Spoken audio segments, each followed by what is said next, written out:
Hello, bienvenue dans cette nouvelle vidéo, donc dernière vidéo que je tourne ici à la clinique, car pour ceux qui ne le savent pas, je pars vivre en Australie et là mon CDI prend fin dans littéralement une semaine, donc c'est sûr que je n'aurai pas le temps de retourner d'autres vidéos ici. Après, si jamais vous avez d'autres envies, d'autres vidéos sur le métier d'ASV, n'hésitez pas, je pourrais toujours vous en filmer là-bas, mais en tout cas en clinique c'est sûr et certain, c'est la dernière pour le moment. Alors aujourd'hui, vidéo assez particulière étant donné qu'on va parler des inconvénients du métier d'ASV.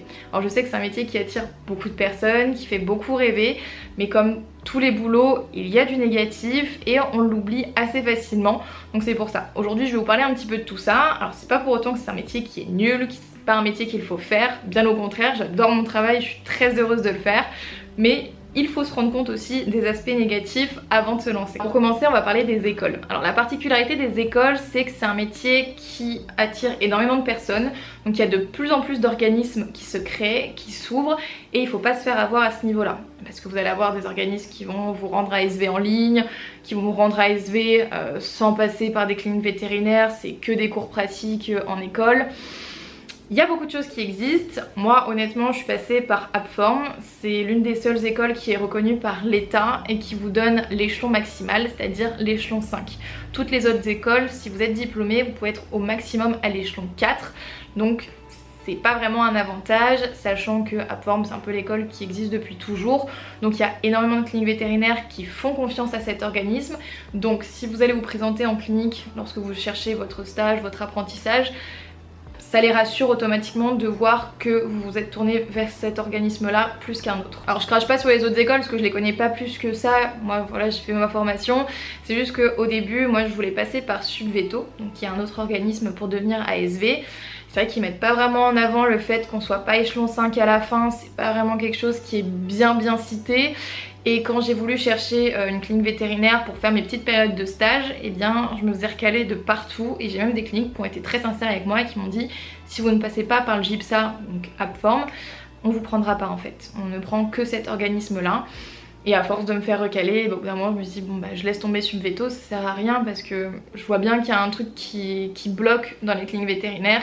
Et quand bien même si je fais mes années de formation et que derrière ça, quand je cherche un CDI, on veut pas de moi parce que j'ai pas eu la formation qu'il fallait, je me suis dit ça a l'air trop compliqué, donc je suis passée par Appform. Malgré tout il y a quand même du négatif avec cette formation. Alors quand je dis négatif c'est plutôt qu'il y a des choses assez compliquées avec cette formation, dans le sens où si vous voulez rentrer dans l'école, il faut que vous ayez déjà fait 2 semaines de stage en clinique vétérinaire et que vous ayez une clinique qui soit prête à vous prendre en alternance sur 2 ans.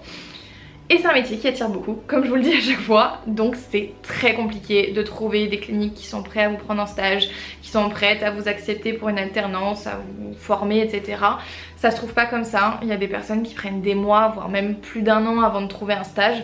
Moi je fais partie des personnes très chanceuses où je n'ai pas eu besoin de faire de stage étant donné que je suis tombée pendant le Covid, donc ils avaient supprimé les 2 semaines de stage. Et mon alternance, c'est mes patrons qui sont directement venus à moi en voyant mon profil, donc j'ai vraiment eu beaucoup de chance. Mais même si vous arrivez à faire vos 2 semaines de stage, à trouver un patron qui est prêt à vous prendre sur les 2 années, autre point négatif, c'est qu'il n'y a pas des écoles partout en France. Évidemment, ils peuvent pas en mettre une dans chaque ville, donc il peut y avoir parfois énormément de routes. Moi actuellement je bosse dans le Cher, mon école était à Rambouillet, donc il y avait littéralement 3 heures de route pour aller à l'école. Donc autant vous dire qu'à 20 ans, se taper 3 heures de route pour aller à l'école le lundi et après se taper une semaine d'internat avec des personnes qu'on connaît pas, etc. On peut être assez réticent. Au final moi ça s'est hyper bien passé. Si vous voulez un jour je vous parlerai de mon expérience avec l'école de Rambouillet ou des choses comme ça me gêne pas du tout. Mais moi ça s'est vraiment très bien passé mes années d'alternance. Mais ce n'a pas été le cas de toutes les personnes qui étaient dans ma classe. Alors le problème ne venait pas du tout de l'école ou quoi que ce soit, mais plutôt de leur expérience en clinique. Voilà, malheureusement quand on est apprenti, il y a des personnes qui en profitent. Donc il y a des vétérinaires par exemple qui demandaient à des filles de ma classe, je sais pas moi, d'aller faire les courses à leur place, de s'occuper de leurs enfants. Alors ça c'est un cas qui est très particulier, hein. C'est arrivé évidemment qu'à une seule personne sur une promo d'une 30aine d'élèves, c'est quelque chose de très rare, mais malgré tout, voilà, vous pouvez trouver une clinique et au final tomber sur des personnes pas spécialement bienveillantes. Voilà, c'est pas parce que les personnes sont vétérinaires que ce sont des personnes bienveillantes. Malheureusement il y a du mauvais partout, donc on peut tomber dessus. Et on a aussi eu des cas de filles où les vétérinaires étaient assez on va dire maltraitants avec elles, donc que ce soit des insultes, des fois elles se faisaient jeter des choses au visage, enfin là je vous parle vraiment des cas extrêmes, mais il faut se rendre compte que en clinique vétérinaire il y a une hiérarchie, voilà, faut pas se leurrer, hein, les ASV on est en dessous des vétérinaires, on n'a pas leur niveau, on n'a pas leur connaissance, c'est eux qui nous dirigent, qui nous disent quoi faire au cours de la journée, mais le respect par contre c'est pas une option, voilà, c'est pas parce qu'il y a une hiérarchie, c'est pas parce qu'il y a des personnes qui sont au-dessus de vous que le manque de respect est tolérable, et malheureusement ça peut arriver dans certaines cliniques, donc ça reste un point négatif à relever. Moi je l'ai jamais vécu, ça se passe très bien dans ma clinique, ça s'est toujours très bien passé, mais j'ai quand même eu des retours de plusieurs filles de ma promo qui vivaient des choses quand même assez limites, donc voilà, faut pas l'oublier, ça peut exister. Donc je préférais quand même en parler. Bon allez, admettons que maintenant vous êtes en clinique, la première chose que vous risquez de remarquer c'est l'odeur. Alors encore, s'il est 8 h du matin, qu'il n'y a pas d'animaux hospitalisés, c'est possible que ça sente juste le désinfectant, les choses comme ça, rien de bien gênant. En revanche, s'il y a des animaux malades qui ont été hospitalisés pendant la nuit, il est possible que dès 8 h ça sente le pipi, le caca, le vomi, des fois le sang, des diarrhées hémorragiques, des choses comme ça, le vieux chien. Vraiment des odeurs qui donnent bien envie, et ça c'est quelque chose de très particulier avec notre métier. Il ne faut vraiment pas être sensible à toutes ces choses là, parce que des odeurs, va y avoir aussi la putréfaction, les choses comme ça. Là notamment en été, il suffit qu'il y ait un chat qui aille se promener, il a une petite plaie, avec la chaleur, avec l'humidité, les choses comme ça, ça peut s'infecter, il peut y avoir des mouches qui viennent pondre des œufs dans les plaies, des choses comme ça. Donc vraiment les odeurs, faut s'accrocher. Il y a aussi des produits ménagers des fois qui sont très forts et qui sont très dérangeants. Après honnêtement moi je trouve qu'on s'y habitue. Quand Alex, donc mon copain, il vient me voir à la clinique, à chaque fois il me dit c'est horrible l'odeur, comment tu fais, ça pue. Il est à peine en salle d'attente, hein. Voilà, il y a même des clients hein, des fois qui me disent waouh, ça sent fort et tout. Oui, ça sent les animaux automatiquement, mais nous en tant qu'ASV on ne sent absolument rien. Vraiment notre nez il est anesthésié. Et pourtant je peux vous dire que des fois il y a des odeurs qui font vraiment mal. Et comme si ça ne suffisait pas, évidemment à la clinique ça ne sent pas bon, mais quand vous rentrez chez vous en général vous ne sentez pas spécialement bon non plus. Ça m'arrive souvent quand je vais chez mes parents, quand je rentre à la maison et qu'Alex est à la maison, qui me disent tu sens le travail. Voilà, automatiquement les chiens ils nous font des câlins, etc. Alors souvent on a la blouse en haut, donc ça va, le haut du corps n'est pas trop touché, mais il suffit que les cheveux, les choses comme ça, le pantalon, etc. soient en contact avec des animaux. Oui, on peut choper les odeurs. Alors c'est pas les pires odeurs hein, qu'on a sur nous, mais on évite des poils, des choses comme ça. C'est pas le métier sexy, c'est pas le métier glamour, donc ça fait quand même vachement partie des points négatifs, parce que si vous avez un date après le travail, bon courage. Bon vous l'avez bien compris, qui dit odeur atroce dit chose hyper dégueu à voir. Donc voilà, évidemment il y a l'odeur du caca, du pipi, etc. Mais la vision d'un gros caca à 8 h du matin, ça se fait hein. C'est notre métier, mais vraiment quand vous venez d'arriver au boulot, vous devez mettre les gants et ramasser une bouse de Doberman ou que sais-je, bah ouais c'est chiant, ça dégoûte, c'est dégueu. Après il y a des choses qui sont bien pires quand même, faut avoir le cœur accroché hein, honnêtement, faut pas être sensible au sang, faut pas être sensible aux organes, aux choses comme ça. Moi j'ai déjà fait des tests en allant à des petits stages en clinique par-ci par-là. Un matin, 8 h, j'étais en chirurgie, j'ai vu une amputation de chat. Voilà, j'ai regardé ça de A à Z, et ben on voit un vétérinaire qui coupe littéralement la patte d'un chat. Donc voilà, faut quand même avoir le cœur accroché, on voit des choses très particulières. Il y a beaucoup d'opérations, vous allez voir, où on ouvre le ventre et on sort littéralement tout sur le champ opératoire. Donc il y a tous les intestins, etc., les boyaux, tout est dehors. Donc faut vraiment pas être sensible à ces choses-là. Faut pas être sensible non plus à tout ce qui est aiguilles, ciseaux, etc. Si jamais vous avez peur de tout ce qui pique, de tout ce qui tranche, vous allez en voir beaucoup en clinique. Après en super dégueu, oui souvent c'est des choses en putréfaction, des plaies, des choses comme ça. Cas tout con, là il y a littéralement 1 heure, j'ai une association qui nous a rapporté un chat errant. Alors je suis désolée, pareil, malheureusement il est décédé ce chat, on n'avait pas d'autre choix que de l'euthanasier, étant donné qu'il avait une tumeur au nez et cette tumeur était une tumeur en fait qui n'était pas progressive, c'est-à-dire que c'était pas une masse qui se développait, mais à l'inverse la tumeur mangeait littéralement le chat en fait, ça rognait le chat. Donc en gros le chat, au lieu d'avoir son petit museau comme ça, il avait littéralement un trou en fait dans le visage. Voilà. C'est le soir, vous commencez à avoir faim, il est tard, il est quasiment 19 h, vous dites bon, qu'est-ce que je vais me faire à manger ce soir? Et là il y a un chat qui arrive avec un trou dans le visage. Ah, je vous l'ai dit, hein, je vais vous parler de ce truc dégueu. Après je mets tout ça dans le négatif, mais honnêtement si vous êtes ASV ou si vous voulez le devenir, il est fort probable que ces choses là vous attirent, entre grands guillemets. Je veux pas passer pour une psychopathe, mais souvent nous au boulot quand il y a un truc comme ça, on s'appelle toutes entre nous en mode waouh mais viens voir ce qu'il y a, regarde l'état du chat, regarde ce qui s'est passé. Alors c'est un peu de la curiosité malsaine, hein, c'est vrai, parce que mine de rien le chat souffre et on n'est pas du tout heureuse de voir ça et de voir un animal souffrir. Mais il y a ce côté impressionnant et en mode ok donc le corps peut faire ça, etc.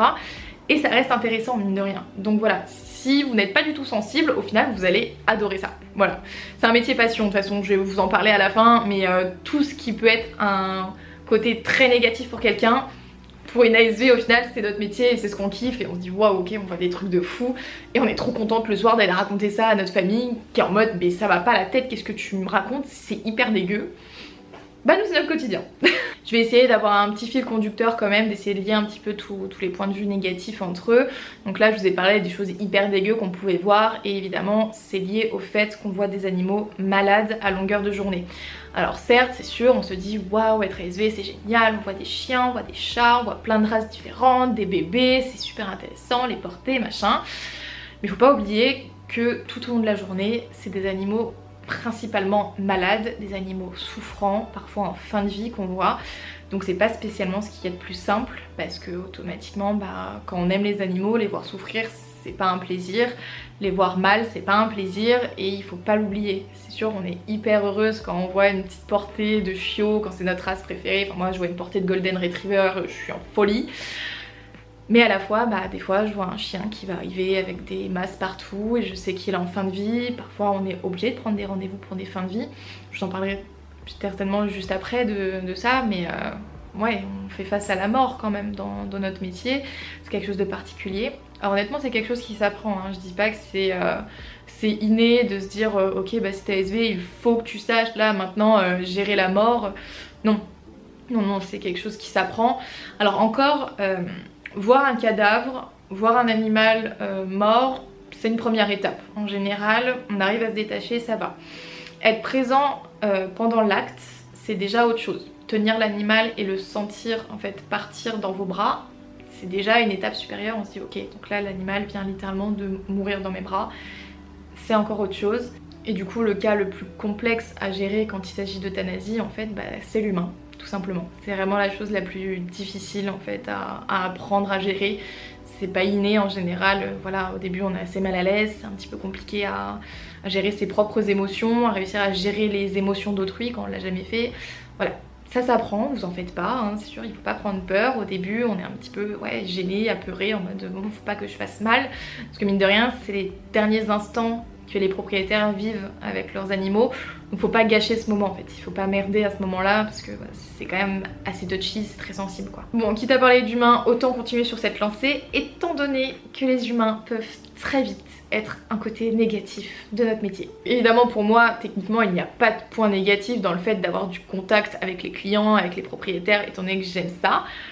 Mais néanmoins, les humains restent les humains et on peut tomber sur des pépites et des fois ça va vous mettre les nerfs à rude épreuve. On va commencer par les humains méchants pour rester poli. Donc ceux qui vont vraiment être mauvais avec vous, vous manquer de respect, vous prendre littéralement pour une merde et vous parler comme une moins que rien. Voilà, il y a des personnes qui ont vraiment un fond mauvais, qui sont prêts à vous insulter, enfin vraiment avoir un comportement plus qu'inadmissible et vous êtes au travail. Voilà, donc il faut pas l'oublier, ça sert à rien de s'emporter. Au bout d'un moment vous avez votre posture d'employé, vous ne pouvez pas péter un câble et laisser toute votre colère ressurgir. Alors faut pas non plus accepter, hein. Je dis pas voilà laissez-vous marcher dessus et dites amen à tout, pas du tout. Mais il faut garder ce côté très professionnel et réussir à communiquer avec ces personnes-là. Alors c'est des choses voilà, qu'on apprend à l'école, machin. C'est des cas qui sont assez complexes. Je dis pas que ça arrive tout le temps. Moi honnêtement je suis dans une bonne région, les clients sont plutôt cool, donc il n'y a pas trop de soucis à ce niveau-là. Mais ça m'est déjà arrivé, oui, que des personnes me manquent de respect et que je suis obligée de les recadrer, donc poliment et gentiment, mais de leur dire au bout d'un moment, voilà, le respect il est mutuel ici, donc ça ne sert à rien de me parler comme ça quoi. Mais au début c'est compliqué à gérer, hein. Si vous avez le sang chaud, des choses comme ça, ouais, c'est un peu chiant. Deuxième type de client qui est aussi très compliqué à gérer et à canaliser, c'est le client stressé. Voilà, il s'inquiète pour son animal, il est vraiment en panique pour son animal. Alors évidemment, il y a différents types de stress. Il y a le stress, on va dire, normal, parce qu'on aime nos animaux et qu'on a peur qu'il leur arrive quelque chose, surtout s'ils sont malades ou quoi que ce soit. Jusque là, c'est normal. Après, il va y avoir les personnes qui sont vraiment anxieuses, qui vont vraiment être en panique totale pour leurs animaux et qui vont poser 1 milliard de questions, qui vont demander à voir le docteur toutes les 5 minutes, qui vont faire que de vous appeler toute la journée pour dire mon chien il a fait ci, mon chien il a fait ça, est-ce que ça c'est normal? Et ces personnes là, pour les canaliser, pour essayer de leur expliquer que ça va aller, qu'on prend les choses en charge, etc., ça peut être très dur, très long et très énergivore. Honnêtement, ça vous bouffe votre énergie quand il faut réussir à calmer une personne stressée. Vous y mettez du vôtre en fait pour essayer d'apaiser la personne et automatiquement ça fatigue. Des gens qui sont très inquiets pour leurs animaux, on peut pas leur en vouloir. Bien au contraire, je préfère largement une personne qui s'inquiète plutôt que le genre de personne dont je vais vous parler juste après. Donc ces personnes, ce sont ceux qui n'en ont absolument rien à faire des animaux. Voilà, oui, il y a des personnes qui ont des animaux et qui n'aiment pas ça. Donc ils vont être maltraitants, ils vont être odieux avec leurs animaux. Parfois en salle d'attente, ils vont être là à penser que vu que eux c'est le maître, c'est le propriétaire, et bah faut que le chien ou le chat soit vraiment à ses pieds, fasse tout, etc. Comme il l'entend. Donc c'est à dire que si le chien il se met assis et que lui il a décidé que son chien devait être couché, il va le frapper à coups de laisse ou des choses comme ça. Et c'est des choses qui font mal parce que l'éducation d'un chien ne se fait pas dans la violence, voilà. Et sachant qu'il y a éducation et juste essayer d'avoir le contrôle sur un animal et de montrer que moi je suis supérieure aux animaux et mon animal si je dis qu'il fait ça, et bah je suis prêt à le frapper pour qu'il le fasse, alors que la plupart du temps c'est des animaux du coup qui sont juste adorables parce qu'ils ont peur en fait de leur maître. Et avoir ça sous les yeux, honnêtement c'est très dur parce qu'on ne sait pas comment se positionner. C'est très difficile de dire à quelqu'un bah faites pas ça en fait, vous lui faites mal et il n'y a aucun but à forcer votre chien à se coucher alors qu'il est assis, qu'il bouge pas et qu'il dérange personne. C'est très compliqué, hein. C'est vraiment des choses qui sont très complexes et c'est des animaux qui par la suite peuvent devenir très agressifs parce qu'ils finissent par avoir peur de tous les humains et avoir une colère furieuse envers tous les humains parce qu'ils pensent qu'ils vont être frappés, battus par tout le monde en fait. C'est vraiment triste à voir et la maltraitance elle n'est pas toujours uniquement que physique, hein. Des fois c'est des personnes qui tout simplement vont pas soigner leurs animaux. Pour eux ils traitent bien leurs animaux parce qu'ils les nourrissent et ils leur font des caresses, mais à côté de ça le chien il est tout maigre, il souffre et eux ils s'en rendent pas compte.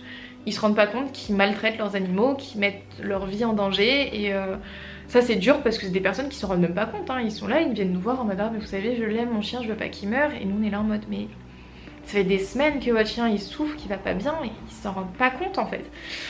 Donc il y a vraiment différents types de maltraitance, mais quoi qu'il advienne en fait ça fait mal quoi. Quand on est dans ce métier honnêtement voir ça c'est très difficile. Et là je vais parler d'un autre type de client quand je parle un petit peu à cette maltraitance qui n'est même pas perçue en fait par la personne.